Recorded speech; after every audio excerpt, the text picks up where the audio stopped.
আমি প্রবাসী ব্যাংক থেকে লোন নিয়ে বিল্ডিং করতে চাই, এটা করা যাবে কিনা, বিষয়টা আমার জানা খুব দরকার। আপনি কি প্রবাসী ব্যাংক থেকে নিবেন, না দেশি ব্যাংক থেকে নিবেন, না অন্য কোন নামের ব্যাংক থেকে নিবেন, সেটা বিষয় না। বিষয় হলো সুদ ভিত্তিক লোন নিলে সেটা হারাম। কোন ব্যাংক থেকে নিচ্ছেন সেটা ম্যাটার না। ব্যাংক থেকে যদি সুদ ভিত্তিক লোন নেন সেটা কি হারাম। আপনি বাড়ি করার জন্য সুদ ভিত্তিক লোন নেন, সেটা হারাম হবে। প্রয়োজনে আপনি ভাড়া বাড়িতে থাকবেন, কুড়ের ঘরে থাকবেন, কিন্তু হারামে জড়াবেন না। আল্লাহ আমাদেরকে বুঝদান করুক। বেশিরভাগ গ্রামে শহরে এখন মানুষ কথায় কথায় সুদের কারবার করে। সুদ যে কত ভয়াবহ, আল্লাহ তাআলা সুদের কারবারকারীকে যুদ্ধের ঘোষণা দিয়েছেন, যুদ্ধের ঘোষণা। ফাআযানু বিহারবিন মিনাল্লাহি ওয়া রাসূলিহি, ভয়ঙ্কর ব্যাপার।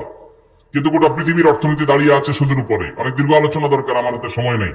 আমি গোটা পৃথিবীর সংশোধনের দায়িত্ব নেই নাই, আমি আমার দায়িত্ব নিয়েছি। আল্লাহ আমাকে আমার সময় জিজ্ঞাসা করবে। এজন্য আমি সুদের কারবার করবো না ইনশাআল্লাহ।